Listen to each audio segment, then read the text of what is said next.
Ya, salam jumpa pemirsa. Senang sekali saya Samsu bisa menemani Anda 1 jam ke depan dalam acara Setitik Pencerahan. Setitik Pencerahan kali ini kita akan berbincang-bincang tentang ramalan Joyoboyo. Nama ramalan Joyoboyo ini semua orang sudah pada mendengar, tapi belum tentu mengenal, barangkali begitu. Untuk itu malam ini Setitik Pencerahan akan memberikan gambaran sedikit tentang ramalan Joyoboyo. Dan di studio sudah hadir narasumber yang sudah tidak asing bagi kita, Kirianto Angendali. Selamat malam, Kirianto. Selamat malam, Assalamualaikum. Ya, pemirsa, seperti biasanya sebelum kita berbincang-bincang, ada baiknya kita hening sejenak dengan satu tembang berikut. Ana kitung rumaksa ing wengi teko ayu luputa ing lara luputa bilai kabeh jin setan tatan purun paneluan tanono wani miwah panggawe Allah gunane wong luput geni atemahan tirta maling ato tanono ngaraping mami guna duduk pan sirna. Ya, pemirsa, sebelum kita berbincang-bincang lebih jauh, Kirianto, sebelum kita berbincang-bincang, ada baiknya kalau kita menyapa dari pemirsa. Sugeng dalu Pak Prayogi dari Poncokusumo, Kirianto. Beliau menanyakan, ini saya bacakan, nanti barangkali Kirianto bisa membahasnya. Maaf, permisi, nama saya Prayogi Poncokusumo. Mohon penjelasan kenapa zaman sekarang sepertinya tak seperti zaman dulu. Kalau dulu guru menyuruh muridnya taat dan patuh pada orang tua, dan orang tua menyuruh anaknya taat dan patuh pada gurunya. Nah, sekarang kebanyakan dari gurunya saja yang harus ditaati dan dipatuhi, sehingga banyak anak yang kurang punya tata krama pada orang tuanya sendiri. Nah, ini bagaimana ini? Ya. Prinsipnya dalam budaya Jawa itu tingkatan keilmuan orang itu minimal ada 4. Ya. Sarjono, pujangga, guru, moho guru. Ya. Jadi kalau dulu ya zaman-zaman kita masih di SD SMP, guru itu memang pada tingkatan guru, tingkatan di atas pujangga. Ya tak? Guru ini pujangga. Jadi gini, tingkatan sarjono itu tingkatan yang hanya mereka paham karena membaca. Siji tambah siji loro. Krono umume ngono kuwi, lek diwaca kuwi. Bahaya iki. Nah, sekarang yang banyak itu pada tingkatan sarjono kuwi wis dadi guru. Padahal urung dadi guru iki. Sik belajar iki. Wong sik belajar kongkon dadi guru ya nggak iso. Ya. Yang kedua itu tingkatan pujangga. Pujangga itu ilmunya tidak sekedar membaca buku, tapi sudah mulai membaca alam. Ya. Seperti yang kita ceritakan. Kenapa ya ada anak baru lahir sudah dikasih hadiah pom bensin. Ya, ini sering kita bicarakan. Satu sisi di ujung desa sana baru lahir bingung ibuke. Carane nglairne piye nang ndi? Engko terus mangane piye? Apa dipangani sego, diulet karo gedang kae, ya, dan sebagainya. Ini pujangga sudah mulai berpikir di situ. Enggak sekedar moco niki waca barang kang dumadi. Kejadian itu yang dibaca. Kalau yang ini yang sarjono kuwi pokoke kudu melok buku. Apa yang dimaksud dengan puasa menurut buku ini? Puasa adalah menahan makan dan minum. Ya sudah. Diajarin rono, pokoke kuwi aja mangan, aja ngombe. Kuwi jenenge puasa. Nah, setelah pujangga itu guru. Guru itu tidak sekedar membaca buku, tidak sekedar membaca fenomena, tapi sudah pintar mentafsirkan. Oh, arek lek sekolah koyo ngono ki mesti ning omah iki urung mangan iki. Dari pola tingkahnya anak murid, dia bisa memperlakukan yang benar. Ya. Oh, ini paling-paling di rumahnya begini. Inilah tingkatan guru, sehingga kenapa sekarang disebut guru ning ora dipercaya karo murid. Kan istilah-istilah di luar sana kan sering dikatakan jarwo doso, guru kuwi digugu lan ditiru. Kenapa Mas Samsu sekarang ini kok banyak guru nggak digugu, nggak ditiru?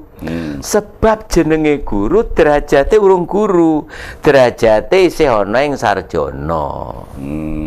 Isane mung maca buku. Angger ana siswa kongkon tuku. Ngandani ya lewat buku kuwi. Nah, inilah sehingga kita juga harus sama keprihatinan kita, ya, dengan pertanyaan Bapak Prayogi tadi, memang kondisi kita seperti itu.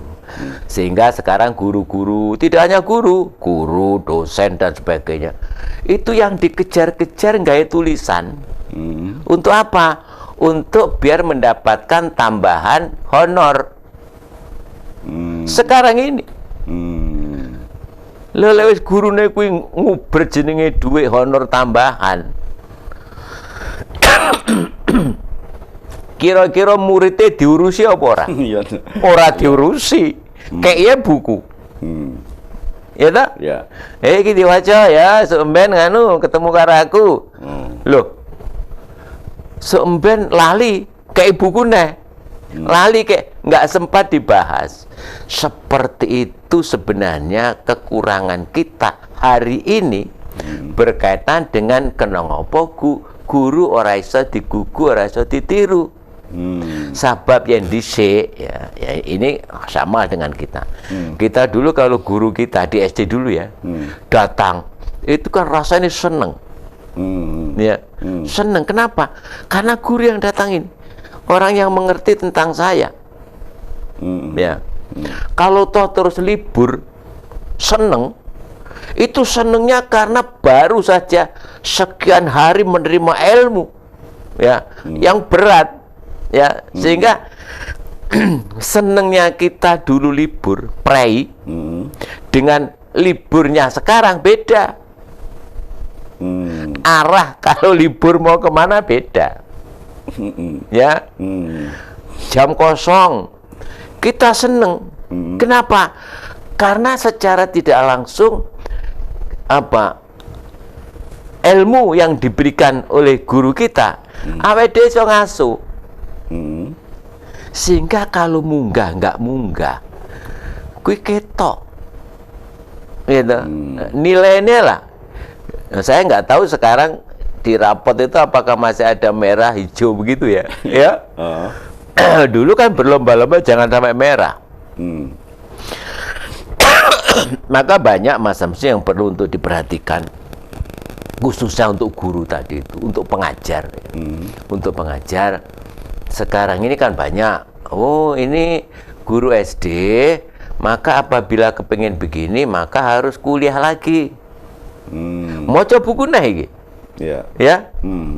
Ini yang perlu untuk dibenahi. Apalagi sekarang banyak guru-guru SD itu yang sudah pangkatnya sudah 4 ya.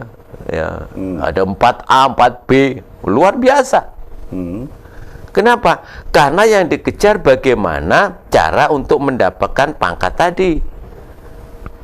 Nulis buku ya. Ya kan lali. Nulisi hatine murid lali gitu loh. Inilah. Maka pemerintah perlu untuk mengembalikan. Bayangkan Mas Samsu. Anak sekarang, saya juga kaget itu. Ya, saya tanya, kelas berapa sekarang? Kelas 12 kan begitu ya. Bingung ya. Bingung kita. Dulu kebahagiaan kita itu kalau kelas 6 kalau SD. Ya, kalau SMP kelas 3. Loh, ini bukan tanpa sebab loh masa lalu itu. 3 ki sempurna loh. Purwo Madya Wasono sempurna. Rolas apa iki rolas iki? Murat marit iki. Ya. Artinya masa lalu yang pernah kita lalui itu bisa jadi bukan karena membaca menentukan itu. Kelas piro kowe? Kelas tunggal, kelas kali, kelas 3. Purwo Madya Wasono. Selesai kan? Ya. SD 6 itu kan ngeranggeh, nggayuh. Nggayuh keilmuan awaliku ya sampai kelas 6. Kelas 6. Diperhitungkan berarti dulu ya. Diberi dalam pemahaman kita. Gitu loh. Jadi nggak macem-macem. Ya, nah, itu jawaban. Dan yang terakhir tadi Sakwise Sarjono Pujangga guru moho guru. Ini tambah dokdeng sama ladeng iki ya Mas. Kita lanjutkan lalu, di ya. segmen berikutnya saja. Ya pemirsa, jangan kemana-mana, tetap di Setitik Pencerahan.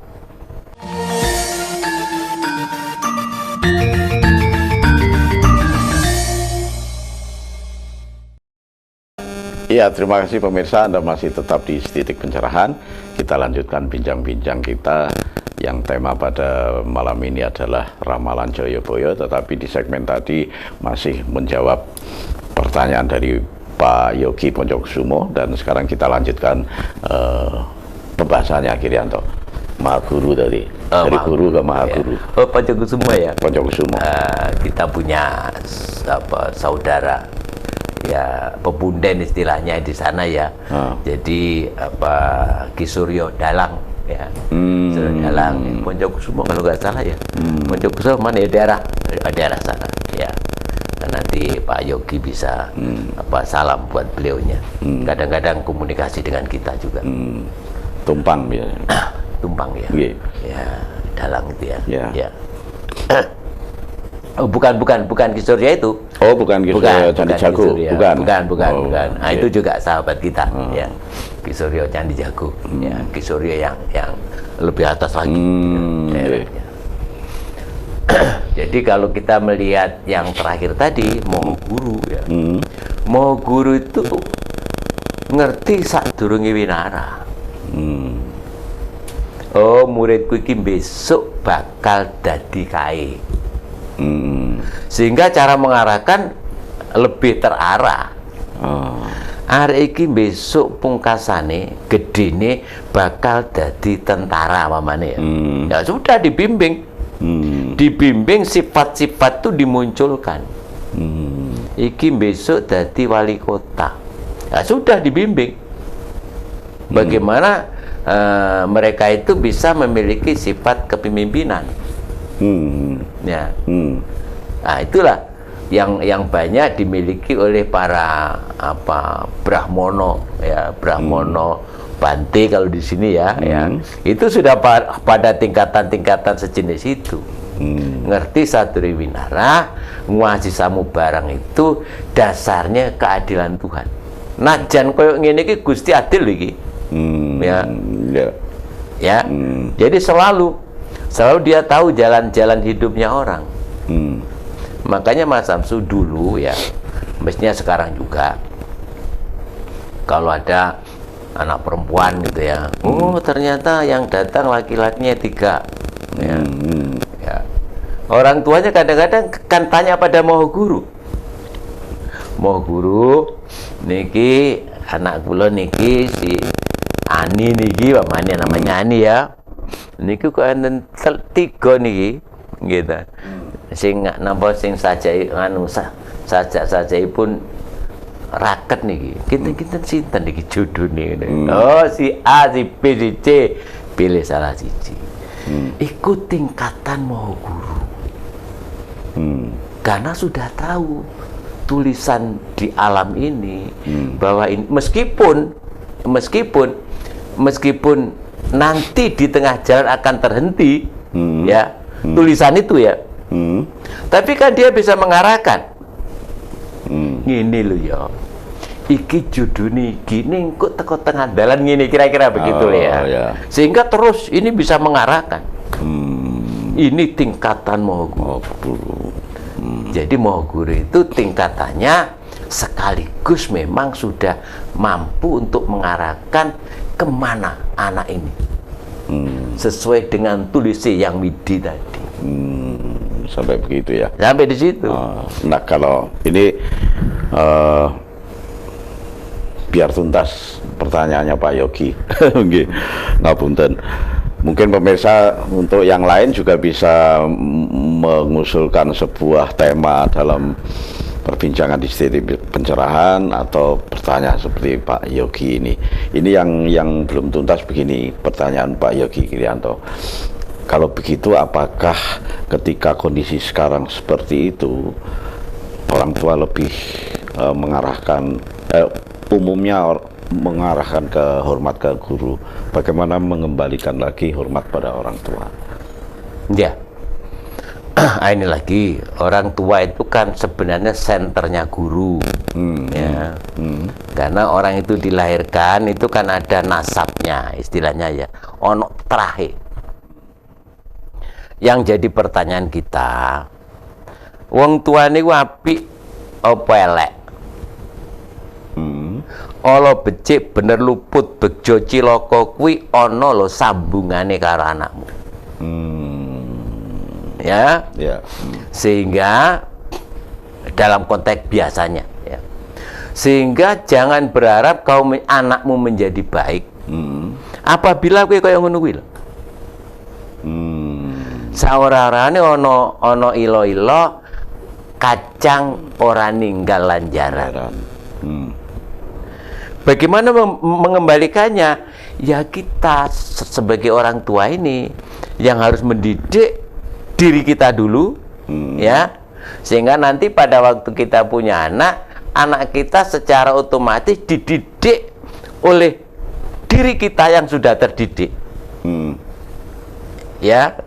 Ini kadang-kadang itu kita itu kan menuntut ya.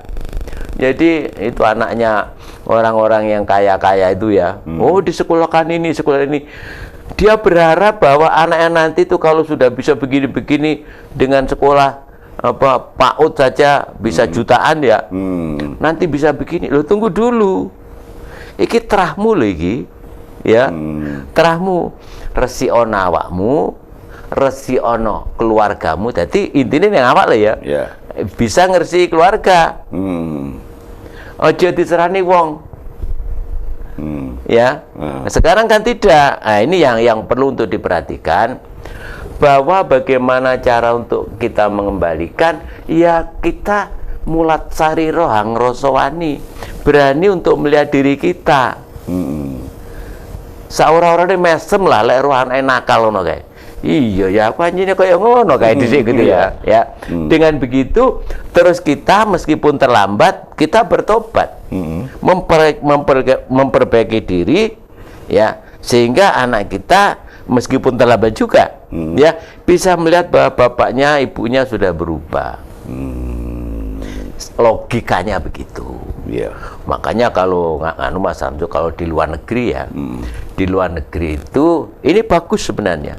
Ya, Indonesia itu orang aturan, api koyo ngene iki lho. Luar negeri aturannya luar biasa. Jadi lek koyo ngono kae dibanding Indonesia ora kena apa-apa nih. Kowe sekolahmu saiki ngene negaramu cilik. Ya panganane enak-enak, dadine kaya ngono. Halah. Indonesia lho panganane gaplek. Iya toh? Iya toh? Iso sekolah. Negarane subur makmur, gemah ripah lo jinawi. Ini Indonesia. Ya. Jadi kita tidak boleh untuk apakah kita ketinggalan, tunggu dulu. Kita punya cara hidup yang berbeda. Cuma tadi kan kita berbicara lolek bangsa Indonesia, anak-anak kita sekolah-sekolah tadi modelnya kayak ngono kae. Oh, digegem donya iki. Karo bangsa Indonesia ning kene. Ya, gitu loh. Ya, makanya kita punya keasikan sendiri. Cara-cara kita untuk mengelola murid itu sebenarnya mengembalikan tergantung pada gurunya. Ya, ojo nganti apa enek suara-suara sing yang murid sendiri mendengar. Ya, Mas Samsul bisa bayangkan kita memberi sesuatu yang baik tapi perilaku guru tadi didengar oleh murid memang nggak baik. Sama dengan di Indonesia sekarang kan begitu. Indonesia. Aku lo keturunan si A, si B, si C. Gledek jamaah krungu. Loh, ternyata duduk. Loh, kok iso duduk? Lah kayak tingkah pola ora pode karo kae. Nah, kan begitu ya. Kembalikan. Dan Mas Samsu, dalam pemahaman saya, setelah perilaku orang tua, perilaku guru, ya orang tua kan ya guru lah katakan begitu. Anak itu dididik dengan kegembiraan. Ya. Jadi sekolah itu ojo sampai arek gak gembira. Perkara nilai kayak ono AKB. Asalkan iso gembira. Iya tak? Bisa begitu ya? Loh iya, gitu loh. Dalam pemahaman saya kasih. Bahkan yang kayak ono sing luwih dhuwur. Oh no. Iya tak? Loh. Sebab wong arek kuwi uripe sengsara sekolah kuwi. Ayo, gelem kowe dadi wong sengsara? Oh, iya. Ya. Nah, berikanlah cerita-cerita yang menarik. Ganti buku-buku pelajaran. Kembangkan lagi namanya pelajaran menghafal. Ya. Tapi isi dari hafalan tadi adalah buku-buku yang membawa semangat. Dongeng-dongeng yang membawa semangat. Kancil nyolong timun ganti. Itu. Ya, apalagi batu belah ganti. Ya. Itulah folklore cerita-cerita itu. Diganti apa?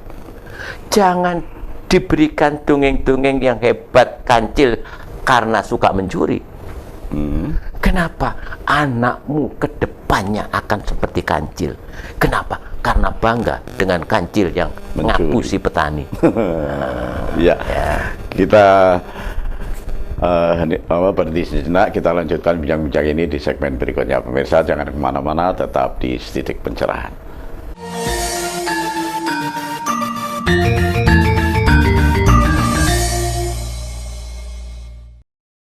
Ya, terima kasih pemirsa, Anda masih tetap di Titik Pencerahan. Kita lanjutkan bincang-bincang kita. Ya, Kirianto, saya kira pertanyaan dari Pak Yogi Pancakusumo mungkin sudah cukup ya. Bisa 4 segmen. Bisa 4 segmen itu nanti kita lanjutkan di episode ke depan. Mungkin kita juga akan membahas seputar itu. Tetapi setidak-tidaknya untuk tema kita pada malam ini, Ramalan Jayabaya. Apakah hampir kondisi sama.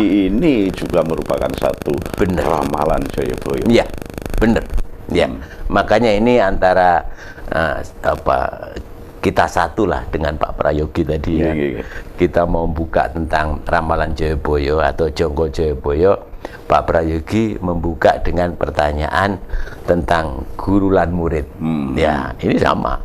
Ya. Jadi kalau kita melihat Jayabaya itu kan tokoh sentral ya prediksi, tukang memprediksi. Ya kasarannya ini kan dianggap kasar kalau menurut orang Arab ya, ngeramal, wong kok ngeramal itu. Enggak, buat orang Jawa ngeramal itu biasa. Duduk ramalan, ya dah. Ini ada ramalan karena yang meramal itu tingkatan mau guru. Coba itu mau guru. Ya. Cuma Mas Samsu, pada waktu kita berbicara tentang Sri Aji Joyoboyo, kita harus paham dulu dalam konteks budaya itu, apabila kita mau mentafsir sesuatu, maka pelajarilah sesuatu di belakangnya dan sesuatu kalau ada yang kemungkinan di depannya. Ya, berarti terutama yang di belakangnya. Sejarah kenapa ada Joyoboyo. Kalau ada Joyoboyo itu berarti ada kahuripan. Joyoboyo itu berarti ada doho, ada kadiri. Ya, ada panjalu. Nah, naik ke sana ada Jenggala juga sebelumnya ya. Naik ke sana ada namanya kahuripan tadi. Di situ kan ceritanya di dalam beberapa versi itu kan ceritanya kan dari Mataram Hindu, ya Mataram Hindu, wangsa Sailendra, wangsa Sanjaya, wangsa siapa lagi ini Esyana ya, terutama wangsa Sailendra yang terkenal itu ya, itu kan bersamaan dengan berdirinya mana ini, yang di Sumatera ini, kerajaan besar ini, Sriwijaya. Sriwijaya itu jaya pada waktu siapa ini Bala Putra Dewa ya. Kalau di Mataram Hindu ini wangsa Sailendra Samaratungga ya, yang mengakhiri menyelesaikan bangunan besar agama Buddha namanya Candi Borobudur itu ya. Oh, ini peristiwa lampau ya. Jadi kita dulu itu di Nusantara itu adanya hanya Hindu, Buddha ya. Ini agama luar katakan begitu yang masuk di sini. Yang lebih tua lagi ada agama namanya agama Kapitayan itu. Ya, kang percaya marang Sang Hyang Toyo ya. Ono ora ono ning ono. Sapa kuwi? Gusti Kang Maha Kawasa. Ana ngendi papane? Iso ana kono, iso ana kene. Ya toh? Kalau kita sudah tahu itu, baru siapa sih Samaratungga itu? Ya, terus siapa sih Dharmawangsa Teguh? Ya, raja terakhir dari mana? Dari Medang Dari Medang akhirnya pindah jadi Medang Kamulan. Ya, dari kerajaan Medang pindah ke Jawa Timur namanya Medang Kamulan. Artinya Medang Singsik Kamulan Medang. Masih ada hubungan dengan Mataram Hindu itu kan Medang, ya Jawa Tengah sana. Ya, karena huru-hara dulu itu ada namanya Pralaya dan Mahapralaya. Pralaya itu ya kehancuran. Ya, diantaranya diindikasikan meletusnya Gunung Merapi sehingga Borobudur tertutup dulu, baru dibuka zaman Raffles kalau nggak salah ya. Jadi dulu itu daerah sana tertutup awan, tertutup oleh debunya Gunung Merapi, disebut dengan Pralaya. Dan gugurnya Dharmawangsa Teguh disebut dengan Mahapralaya yang dibunuh oleh pasukan dari Aji Warawari. Ini kan di SD dulu ya kita ya, SD SMP dulu ya. Aji Warawari yang esensinya itu kelompoknya dari Sriwijaya. Kalau kita tahu sejarah ini, bagaimana Joyoboyo pada waktu Mahapralaya, mereka itu karena sudah hancuran ini ya, dia lari ke Jawa Timur itu, ya masing-masing sudah di Jawa Timur ya, Medang Kamulan itu. Dia lari dengan Patih Narutama ya, Narutama mendirikan kerajaan baru namanya Kahuripan itu, Airlangga. Airlangga punya anak 2. Makanya pada waktu itu Kahuripan dibagi menjadi 2. Dipecah 2 gitu ya. Pecah 2 itu yang satu karena anak mbarepnya ya nomor 1 kan tidak mau jadi raja. Kili Suci itu ya siapa, Sang Ramawijaya atau siapa itu, Kili Suci terkenal itu ya. Dia lebih senang untuk menjadi pertapa. Untuk menjadi apa, Mohoguru. Balik lagi Mohoguru ya, dia lebih senang ya untuk melihat apa dunia ini secara keseluruhan lahir batin.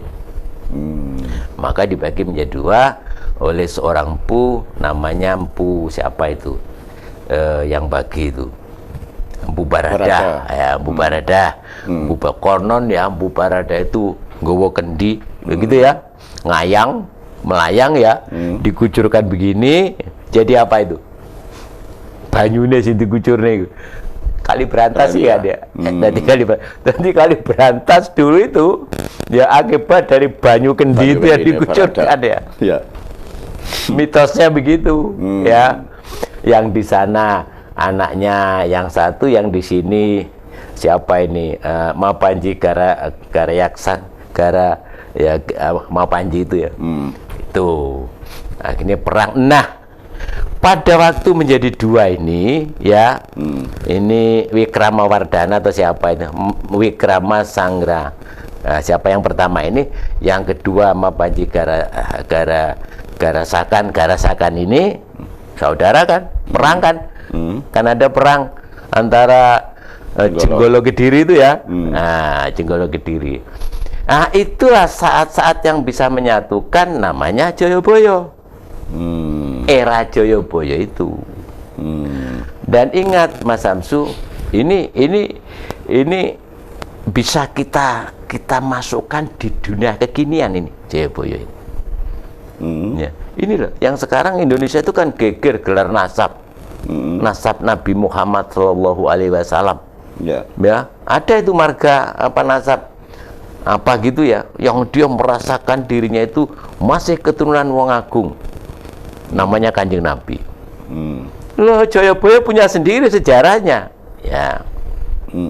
Jayabaya itu dalam sejarahnya masih titising yang Wisnu. Ingat, Wisnu itu ngerti sadurunge winara. Tingkatannya apa? Tingkatannya Mohoguru. Sehingga di sini awal-awalnya Jayabaya itu ngeramal. Itu kenapa? Ngerti sadurunge winara. Ya. Nah, perkara ini apa benar salah itu kan keyakinan. Kalau orang dulu, karena pada zaman Kadiri ini kan zaman apa puncak-puncaknya, kalau saya boleh katakan puncak-puncaknya Hindu Buddha. Ya, awalnya Islam. Yang tampak loh ya, yang tampak.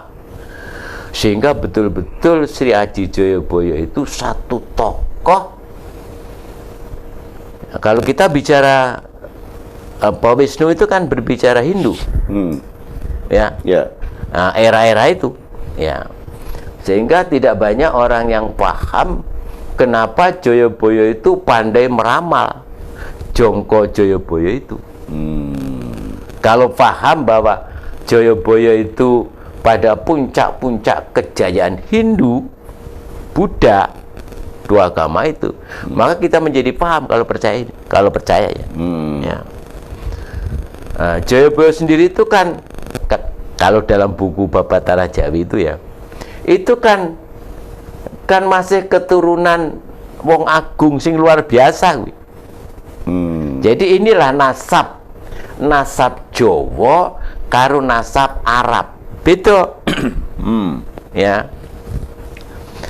Kalau Jayabaya itu sampai nasabnya Nabi Adam. Ada menurut keyakinan mereka. Ya. Jayabaya itu bapaknya namanya Gendroyono. Bapaknya Yudhoyono. Bapaknya, mbah-mbahnya ya, Parikesit. Parikesit anaknya Abimanyu. Abimanyu anaknya Arjuno. Arjuno anaknya Pandu Dewanata. Pandu Dewanata anaknya Wiyoso. Wiyoso anaknya Polosoro. Polosoro anaknya Polosoro ini anaknya Sakri. Sakri itu anaknya Sekutrem. Sekutrem itu anaknya Bermani. Bermani itu siapa ini? Sebelum Bermani ini siapa? Ya ada sebelum terus Bermani. Bermani itu anaknya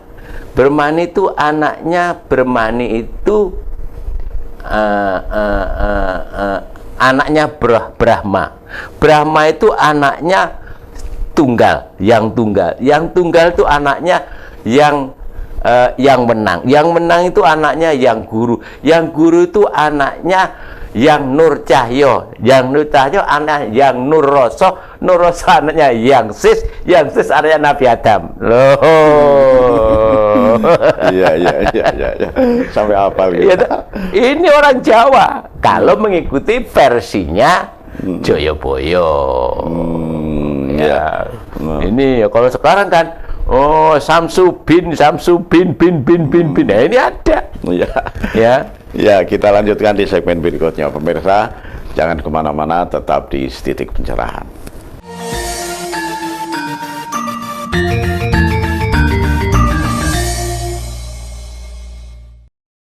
Ya, terima kasih pemirsa, Anda masih tetap di Titik Pencerahan. Kita lanjutkan bincang-bincang kita tentang ramalan Joyoboyo. Nah, ini kita lanjutkan Kirianto di segmen terakhir ini. Iya. Jadi begini, di Jawa dulu, zamannya Kadiri itu, kitab Hindu yang sebut dengan Bharatayuda, Mahabharata Bharatayuda itu betul-betul ada. Betul-betul terjadi. Nggak mung dongenge wayang. Ya, makanya di Kadiri itu ada penghayat tentang namanya ya Sri Adi Joyoboyo lah. Ya itu penghayat masanya Joyoboyo. Yang konon meninggal dengan cara paramamoksa itu. Ya. Sehingga beliau ini Sri Adi Joyoboyo itu memang betul-betul bisa memandang jauh ke depan. Diwujudkan dalam ramalan-ramalan. Apakah ini mutlak Hindu Buddha? Enggak. Rupanya Mas Samsu, ya kalau kita tuh sekiranya ahli budaya yang mau mentafsirkan sejarah Joyoboyo ini, kehebatan Joyoboyo itu ada akulturasi 3 nilai budaya besar: Hindu, Buddha, Islam. Ya, kalau kita mau membaca, merenungkan pelan-pelan. Karena Islam itu sebenarnya kan sebelum kahuripan sudah ada. Cuma kan tidak tampak. Kenapa tidak tampak? Yang menyampaikan yang salah. Ini ada kegagalan. Jadi pada masa-masa orang dari Timur Tengah yang datang ke Indonesia, kenapa munculnya sampai pada katakanlah Majapahit, Demak, Bintoro terkenalnya? Karena pendahulu-pendahulu yang datang nggak mampu. Kenapa tidak mampu? Nggak ngerti seperti kita ini. Wah, ya tak? Jeroane wong Jawa nggak mampu dia. Sehingga dia bergerak hanya sesuai dengan jeroane DE. Kalau saya dengan Mas Samsu mau mempengaruhi Mas Samsu, kira-kira saya harus tahu dulu apa enggak cara berpikir Mas Samsu. Harus tahu dulu. Gagal periode itu. Ya. Maka yang berhasil pada periode berikutnya, periode wali-wali sing iso ngrembakake Islam kuwi. Sebab apa? Wali-wali iso ngrayai atine masyarakat. Oh, Rianto tak jak kita golek dhisik, kira-kira gitu loh ya. Tak golekne kopi sing paling enak. Kopi tubruk, gulane gula aren. Iya ta? Iya ta? Disekek sebelah cangkir. Nah, balik lagi pada zaman mana ini zaman Jayabaya.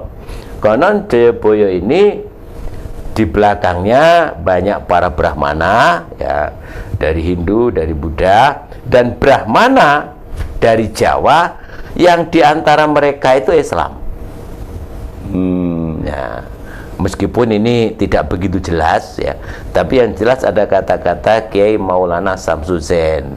Kalau dilihat dari namanya Islam ini, begitu akrabnya tiga agama yang bisa menelurkan namanya Rojo Jayabaya. Ya, siapa sekarang yang berani ke Kediri? Presiden-presiden itu sampai hari ini ya. Begitu tanah Kediri itu tanah yang gawat keliwat-liwat, kurang bejane sisip sendiri gagal dari presiden, kan begitu sampai sekarang ya. Nggak berani. Nah, inilah kalau kita berbicara tentang Jayabaya. Bahkan Mas Samsu, kalau kita perhatikan, saya kadang-kadang juga tersenyum sendiri ya. Kalau kita membaca Jongko Jayabaya tadi, terus kita membaca ilmu-ilmu sekarang yang tertulis tadi, kok bodoh ya? Kok sama? Ini yang jadi masalah, mereka berpikir sendiri, ilmu yang tahun 70-an, 75, 70 ya, sampai 80 ya. Kok sama ya dengan ilmune Jayabaya sing kira-kira 500 tahun kepungkur. Dalam bentuk ramalan Jongko Jayabaya. Ya. Ini khususnya untuk dosen-dosen itu ya, biar membaca ya, biar membandingkan. Ya, guru-guru yang tadi itu yang pada kuliah lagi ya. sing urung iso dadi moho guru ya, sing urung iso dadi guru. Guru sing urung iso dadi guru. Ya. Lungguh nang guru ning isih sarjana gitu. Di antara ramalan itu dia mengatakan kira-kira kalau ini dalam bentuk tambah-tambahan ya. Anak putuku, besok bumi iki bakal mengkeret. Jongko Jayabaya besoknya kapan? Nggak tahu kita. Ya mungkin sekarang. Dari kurang lebih 500 tahun yang lalu, Eyang Jayabaya, kalau bisa kita katakan Eyang ya, karena dia itu kan juga penerus raja-raja Jawa. Ya. Beliau itu konon titisan Yang Wisnu, ya. Bayangkan, sama dengan sekarang, ya, itu para ulama-ulama itu. Saya ini kedatangan Nabi, itu kan sama dengan zaman dulu. Jayabaya itu ketitisan Yang Wisnu kan bodoh, untuk mengambil aura. Apa benar apa salah? Ya monggo. Kita hanya membaca sejarah, ya. Nah, bagaimana dengan sekarang? Jayabaya pernah mengatakan, dole besok bumi bakal mengkeret. Mengkeret itu apa? Ciut, semakin kecil. Orang dulu berpikir, mosok sih bumi sing gede ning ngene iki. Ya, bumi kan jagat gede ya. Gede nih koyo ngene iki menurut wong Jawa. Kok iso mengkeret? Bisa nggak? Baca buku-buku sekarang. Buku-buku sekarang banyak bercerita bumi mengkeret. Ya, minimal ada 3 buku ya, yang dulu terkenal dulu. namanya Future Shock. Ya, guncangan ke depan. Ya, ada lagi namanya The Third Wave, artinya gelombang ketiga. Ada lagi namanya Megatrend. Ya, kalau di sini Alvin Toffler yang 2 ini, yang 1 ini Nesbitt. 3 buku itu terkenal berbicara bumi mengkeret. Di istilahnya apa? Shrinking betiku. Di istilahnya dengan komunikasi. Di sana ya. Teknologi dan sebagainya. Tapi kalau kita berpikir dengan tenang, Zamane Sri Aji Jayabaya kuwi kira-kira apa wis ngerti teknologi ya? Sehingga saiki Amerika karo jenenge Dama TV ning Malang dalam waktu sekian detik itu sudah bisa komunikasi. Ya tak? Ya. Pamane panjenengane Bante Jayamedo ning Kanada, ning wihara sing jarine tas ngundut iku. Ya tak? Sampai telepon saiki kira-kira sekian detik ada apa Mas Samsu? Kira-kira begitu dari sana. Inilah wujud ramalan Jayabaya dulu bahwa memang alat komunikasi teknologi yang begitu maju itu akan muncul. Ya toh? Ya. Harusnya dengan Jongko Jayabaya ini kita kejar ini teknologi ini. Inspirasinya dari mana? Dari bumi bakal mengkritiki. Apa ya bumi mengkritik ya? Harusnya begitu. Yang jadi masalah, Samsu, orang-orang hebat kita tidak semua. Sekarang orang-orang Indonesia hebat-hebat. Dulu ya, artinya masa-masa pertengahan. Ini dikesampingkan ramalan ini. Apa iki? Musyrik ini. Ya. Bid'ah, khurafat, tahayul, mungkin begitu. Yang ngomong begini ini karena nggak paham bahwa Jongko Jayabaya itu adalah cikal bakal kasunyatan. Ya. Berhubung dipendem pokok apa-apa sing teko tanah Jawa dipendem. Khususnya orang-orang yang mengaku beragama, ya. Dan mereka membawa nilai budayanya ke sini untuk kita ikut nilai budaya dia, sehingga nilai budaya bangsa Nusantara dipendem. Ya. Ini kalau kita boleh marah, ya kalau marah ya kita kan nggak marah. Kalau boleh marah, kita marahnya sama penjajah ini. Karena penjajah itu semua yang ada di bumi Nusantara dengan keindahannya itu ditenggelamkan semua. Makanya Bung Karno pernah mengatakan, dadi kowe Hindu ning aja dadi wong India. Ngono to, Kek? Iya. Dadi kowe wong Kristen, Nasrani, Kristen aja dadi wong Eropa. Dadi wong Islam aja dadi wong Arab. Ini luar biasa. Karena Bung Karno menyadari, ya kira-kira ya ramalan di Bung Karno besok nanti akan terjadi juga. Akan terjadi dan sekarang terjadi. Ya mungkin kita bincangkan di episode berikutnya, Kirianto. Ya pemirsa, rupanya waktu pada malam ini juga tidak mengizinkan untuk kita melanjutkan bincang-bincang. Mungkin mudah-mudahan minggu depan kita akan ketemu lagi dengan topik yang lain. Akhirnya saya Samsu beserta seluruh kerabat kerja Rama TV yang bertugas mengucapkan terima kasih atas perhatian Anda. Sampai jumpa.